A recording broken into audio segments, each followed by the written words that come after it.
जब भी हम किसी शॉपकीपर या रिटेलर से कोई प्रोडक्ट खरीदते हैं तो उस समय हम डेबिट कार्ड या क्रेडिट कार्ड से पेमेंट करते हैं एंड इस कार्ड ट्रांजैक्शन के समय रिटेलर या शॉपकीपर को एक प्रकार का टैक्स देना होता है जिसे कहा जाता है इंटरचेंज फ़ी।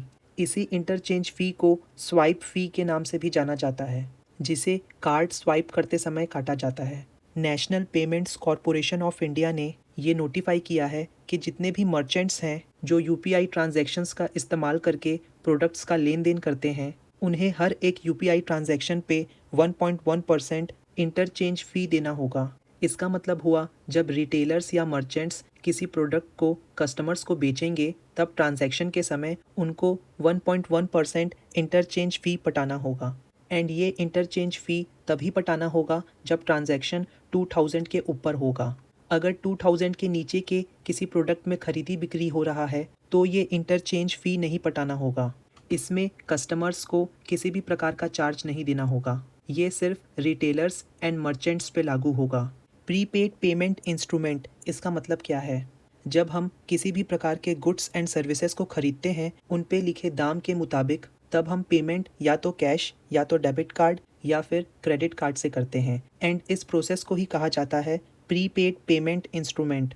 ये जो इंटरचेंज फ़ी होगा ये सिर्फ प्रीपेड पेमेंट इंस्ट्रूमेंट्स पे लागू होगा। मर्चेंट्स एंड रिटेलर्स, इन दोनों में क्या डिफरेंस है? जो मर्चेंट्स होते हैं वो एक प्रकार के गुड्स को लार्ज अमाउंट में खरीदते हैं एंड उसकी खरीदी बिक्री करते हैं, जैसे कि होल सेलर्स। जो रिटेलर्स होते हैं वो छोटे स्केल में गुड्स की खरीदी बिक्री करते हैं, जैसे कि हमको किराना दुकान में देखने को मिलता है। GI tag, geographical indicator tag. जब किसी जियोग्राफिकल एरिया में किसी प्रोडक्ट का ओरिजिन होता है या फिर उस एरिया को उस प्रोडक्ट के नाम से जाना जाता है तो ऐसे जगहों को जीआई टैग दिया जाता है, geographical indication tag. Recently Himachal Pradesh के कांगड़ा टी को यूरोपियन जीआई टैग दिया गया। इसकी मदद से अब कांगड़ा टी को यूरोपियन मार्केट में घुसने की मदद मिलेगी। कांगड़ा के टी को ईयर 2005 में पहले से ही इंडियन जीआई टैग मिल चुका है। तेलंगाना स्टेट को ईयर 2014 में आंध्र प्रदेश के नॉर्थ वेस्टर्न पार्ट को सेपरेट करके बनाया गया था। तेलंगाना को 4 स्टेट टच करते हैं, महाराष्ट्र, छत्तीसगढ़, कर्नाटका एंड आंध्र प्रदेश। तेलंगाना का कैपिटल है हैदराबाद। तेलंगाना के चीफ मिनिस्टर हैं के चंद्रशेखर राव। तेलंगाना की गवर्नर हैं तमिलिसाई सौंदरराजन। तेलंगाना गवर्नमेंट की ministry of municipal administration and urban development ने एक प्रोग्राम लॉन्च किया है। इस प्रोग्राम के अंडर हैदराबाद के आसपास के 50 वाटर बॉडीज़ को रिजुविनेट एंड डेवलप किया जाएगा। रिजुविनेट का मतलब होता है किसी चीज़ को वापस रीस्टोर करना या फिर रिनोवेट करना। इसी ओकेशन पर तेलंगाना के मिनिस्टर के तारका रामाराव ने लेक डेवलपमेंट प्रोग्राम का भी इनॉग्रेशन किया। Indian coast guard. Indian coast guard का मेन काम है इंडिया के टेरिटोरियल वाटर्स में रेस्क्यू एंड सर्च करना। इंडियन कोस्ट गार्ड को कोस्ट गार्ड एक्ट 1978 के तहत बनाया गया था। इसका हेडक्वार्टर न्यू दिल्ली में है एंड इसका मोटो है we protect. Indian coast guard के फाउंडिंग डायरेक्टर जनरल थे vice admiral V Kamat. Indian coast guard के प्रेजेंट डायरेक्टर जनरल हैं Virendra Singh Pathania. Indian coast guard ने आंध्र प्रदेश के काकीनाडा में एक सर्च एंड रेस्क्यू एक्सरसाइज किया। इस एक्सरसाइज को करने का मेन पर्पस था real time maritime distress scenario को टैकल करना। अगर इंडियन वाटर टेरिटरी में फ्यूचर में कोई डिफ़िकल्ट सिचुएशन क्रिएट होता है तो उस समय हम इसे टैकल कर पाएंगे, इसीलिए इस एक्सरसाइज को किया जा रहा है।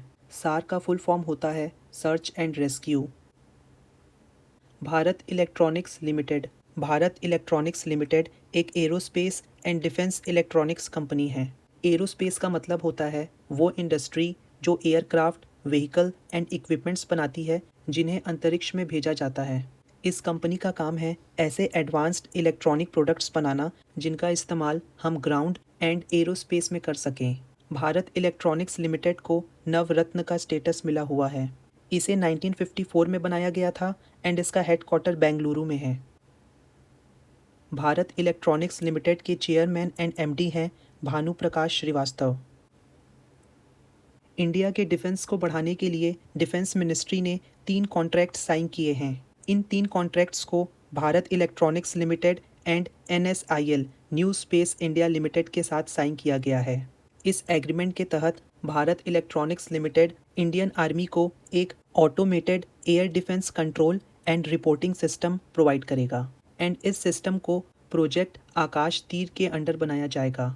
इस automated air defence control and reporting system की मदद से दुश्मन के जहाज एंड मिसाइल्स को हवा में ही मार के ख़त्म कर दिया जाएगा। G20 शेरपास के सेकेंड मीटिंग को केरला के कुमाराकॉम में किया गया। इस मीटिंग को चेयर किया इंडिया के G20 शेरपा अमिताभ कांत ने।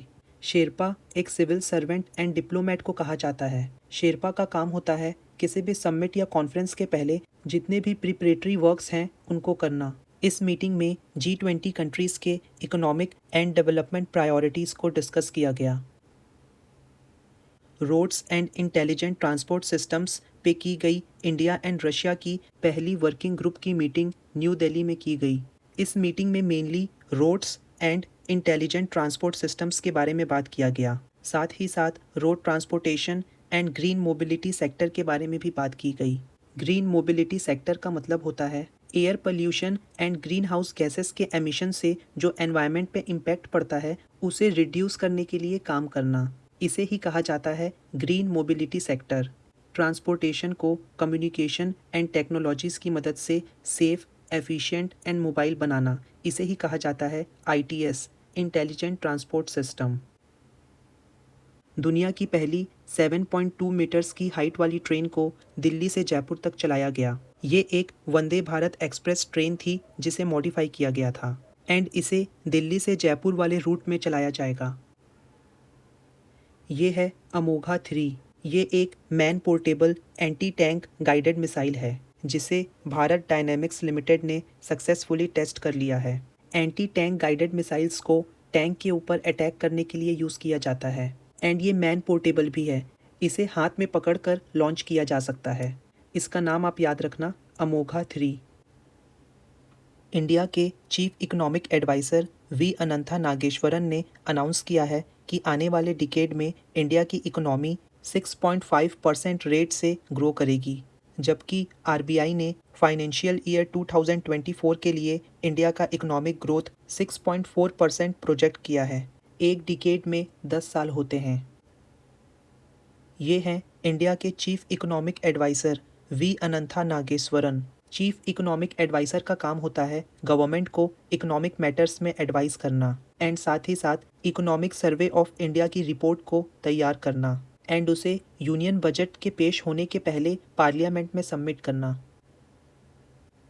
पहली G20 डिज़ास्टर रिस्क रिडक्शन की वर्किंग ग्रुप की मीटिंग गुजरात के गांधीनगर में की जाएगी। इस मीटिंग का इनॉग्रेशन देवू सिंह चौहान करेंगे। इस मीटिंग में कुछ मेजर एरियाज़ में फोकस किया जाएगा जैसे कि early warning system, resilient infrastructure, improving the national system for disaster risk reduction. ऐसा सिस्टम तैयार करना जिसकी मदद से डिज़ास्टर के लेवल को कम किया जा सके। ये हैं minister of state for communication Devu Singh Chauhan. Shanghai cooperation organisation के मेंबर कंट्रीज़ के नेशनल सिक्योरिटी एडवाइज़र्स की मीटिंग न्यू दिल्ली में की जाएगी।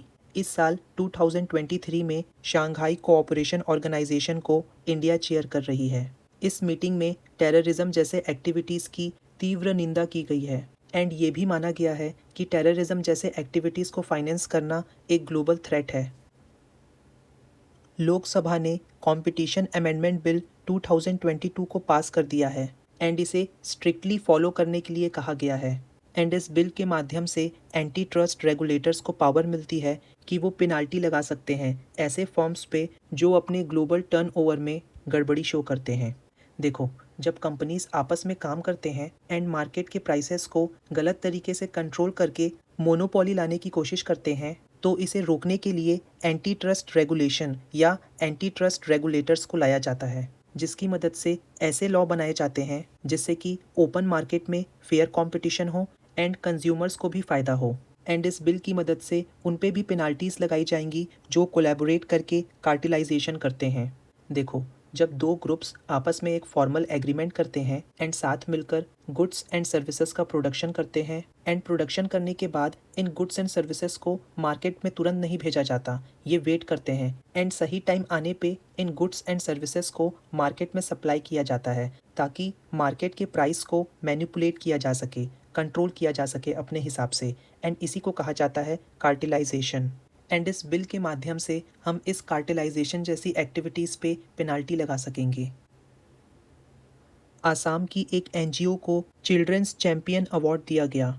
इस एनजीओ का नाम था स्टूडेंट्स वेलफेयर मिशन, जो कि आसाम पाठशाला की एक एनजीओ थी। इस स्टूडेंट्स वेलफेयर मिशन एनजीओ को पॉपुलरली तपोवन नाम से जाना जाता है। इसे हेल्थ एंड न्यूट्रिशन के कैटेगरी में ये अवार्ड दिया गया। एंड ये अवार्ड किसके द्वारा दिया गया? इस अवार्ड को Delhi commission for protection of children rights के द्वारा दिया गया। इस एनजीओ के फाउंडर प्रेसिडेंट हैं कुमुद कालिता। राजस्थान स्टेटहुड डे, इसे 30 मार्च को सेलिब्रेट किया जाता है।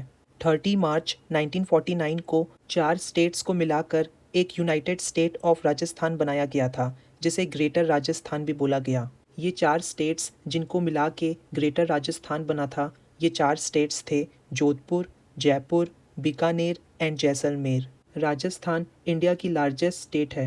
राजस्थान स्टेट का टोटल एरिया है लगभग 3.42 lakh square kilometre. Axis Securities ने अपना नया CEO and MD Pranav Haridasan को अपॉइंट किया। इनके पहले इसके एमडी थे बी गोप कुमार, जो अब एक्सिस एसेट मैनेजमेंट कंपनी के एमडी एंड सीईओ हैं। एक्सिस सिक्योरिटीज़ एक्सिस बैंक की एक सब्सिडियरी कंपनी है, जिसका काम है रिटेल कस्टमर्स को financial solution and broking services provide करना। सिक्योरिटीज़ का मतलब क्या होता है? सिक्योरिटीज़ वो सभी फाइनेंशियल इंस्ट्रूमेंट्स हैं जिनको आप पब्लिक या प्राइवेट मार्केट में डालकर उनकी खरीदी बिक्री से पैसे जमा कर सकते हो, जैसे stocks, bonds, shares, gold, ETFs etcetera. ये सभी एक प्रकार के सिक्योरिटीज़ हैं। तो इन सभी सिक्योरिटीज़ का इस्तेमाल करके आप मार्केट से पैसा उठा सकते हैं। तंजानिया ये एक ईस्ट अफ्रीकन नेशन है, जो आपको अफ्रीकन ग्रेट लेक्स रीजन के पास देखने को मिलेगा। तंजानिया के नॉर्थ में है युगांडा, नॉर्थ ईस्ट में है केनिया, ईस्ट में है इंडियन ओशियन, साउथ में है मोज़म्बिक्यू एंड मालावी, साउथ वेस्ट में है ज़ाम्बिया एंड वेस्ट में है Rwanda, Burundi and democratic Republic of Congo. Tanzania की प्रेसिडेंट हैं सामिया सुलूहू हसन।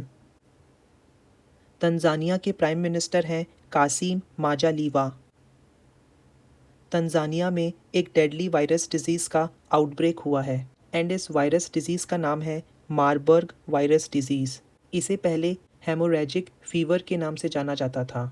ये एक सीरियस एंड डेडली डिजीज़ है। मारबर्ग वायरस कौन सी फैमिली से बिलोंग करता है? ये वायरस फाइलोवायरसेस फैमिली से बिलोंग करता है, just like Ebola virus. Marburg virus disease के सिम्टम्स हैं सीवियर हेडेक, मसल्स में पेन एंड स्टमक का निचुड़ना। रिसेंटली सऊदी अरेबिया को शंघाई कोऑपरेशन ऑर्गेनाइजेशन का डायलॉग पार्टनर बनाया गया। शंघाई कोऑपरेशन ऑर्गेनाइजेशन एक पावरफुल रीजनल ब्लॉक है जिसे चाइना एंड रशिया लीड करती है। शंघाई कोऑपरेशन ऑर्गेनाइजेशन को ईयर 2001 में बनाया गया था। इंडिया एंड पाकिस्तान ने इसे 2017 में ज्वाइन किया। सर एलेक्स फर्गसन एंड एर्सीन वेंजर को प्रीमियर लीग के हॉल ऑफ फेम में शामिल किया गया। Sir Alex Ferguson Manchester United के फॉर्मर मैनेजर रह चुके हैं। इनके अंडर मैनचेस्टर यूनाइटेड ने प्रीमियर लीग में 13 टाइटल्स जीते हैं। वहीं दूसरी ओर आर्सीन वेंजर आर्सेनल के मैनेजर थे एंड इनके अंडर आर्सेनल ने 3 टाइटल जीते हैं। रामनवमी 30 मार्च को सेलिब्रेट किया जाता है। इस दिन भगवान श्री राम का जन्म हुआ था, जो कि विष्णु के 7वें अवतार थे। रामनवमी को चैत्र के 9वें दिन मनाया जाता है। भगवान श्री राम राजा दशरथ के सबसे बड़े पुत्र थे। भगवान श्री राम की माता का नाम था कौशल्या। भगवान श्री राम का जन्म अयोध्या में हुआ था, जो उत्तर प्रदेश में है। Prime minister Narendra Modi combined commanders conference को अटेंड करेंगे, जो कि भोपाल में होगा। इस कॉन्फ्रेंस में मिलिट्री कमांडर्स पार्टिसिपेट करेंगे। इस कॉन्फ्रेंस का थीम होगा रेडी, रिसर्जेंट, रेलेवेंट। जब किसी चीज़ को रिवाइव किया जाता है जिसकी मदद से वो वापस उभर के आती है, उसे कहा जाता है रिसर्जेंट। यूनाइटेड अरब एमिरेट्स के प्रेसिडेंट शेख मोहम्मद बिन ज़ायद अल नहयान ने शेख मंसूर बिन ज़ायद अल नहयान को यूएई का वाइस प्रेसिडेंट अपॉइंट किया। केरला संगीता नाटक एकेडमी ने fellowship awards and Guru Puja पुरस्कारम announce किए।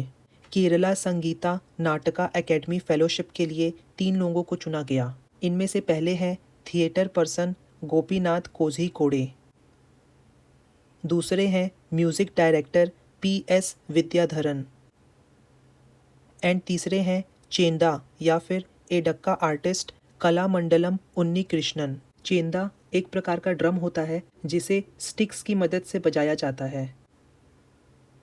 Passport index.